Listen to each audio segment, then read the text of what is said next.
Daily Bible reading, 2 Kings chapter 4, verses 24 through 44. She had the donkey saddled and said to her servant, "Urge the beast on, see that I don't slow down unless I tell you." She went on until she came to the man of God on Mount Carmel. When the man of God saw her from afar, he said to his servant Gehazi, "There is that Shunammite woman. Go, hurry toward her and ask her, 'How are you? How is your husband? How is the child?'" "We are well," she replied. But when she came up to the man of God on the mountain, she clasped his feet. Gehazi stepped forward to push her away, but the man of God said, "Let her alone, for she is in bitter distress, and the Lord has hidden it from me and has not told me." Then she said, "Did I ask my Lord for a son? Didn't I say, 'Don't mislead me'?" He said to Gehazi, "Tie up your skirts, take my staff in your hand and go. If you meet anyone, do not greet him, and if anyone greets you, do not answer him. And place my staff on the face of the boy." But the boy's mother said, "As the Lord lives and as you live, I will not leave you." So he arose and followed her.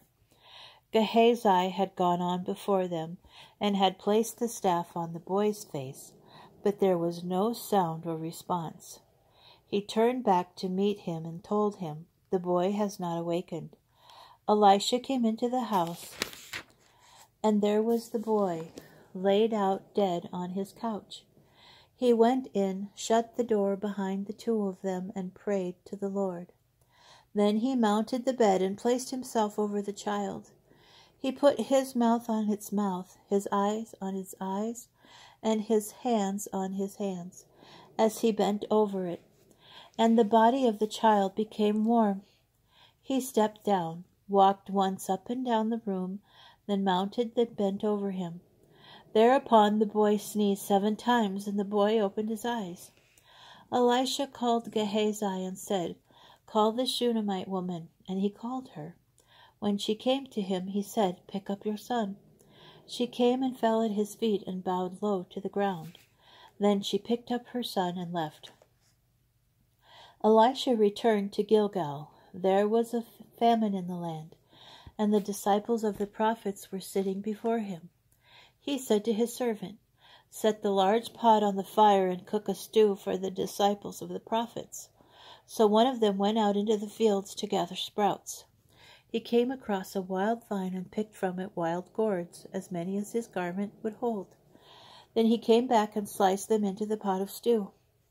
They did not know what they were, and they served it to the men who would eat. While they were still eating of the stew, they began to cry out, "O man of God, there is death in the pot," and they could not eat it. "Fetch some flour," Elisha said. He threw it into the pot and said, "Serve it to the people and let them eat." And there was no longer anything harmful in the pot. A man came from Baal Shalisha, and he brought the man of God some bread of the first reaping, 20 loaves of barley bread and some fresh grain in his sack. And Elisha said, "Give it to the people and let them eat."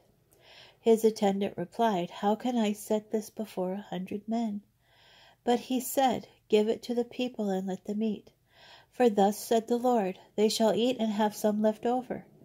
So he set it before them, and when they had eaten, they had some left over, as the Lord had said.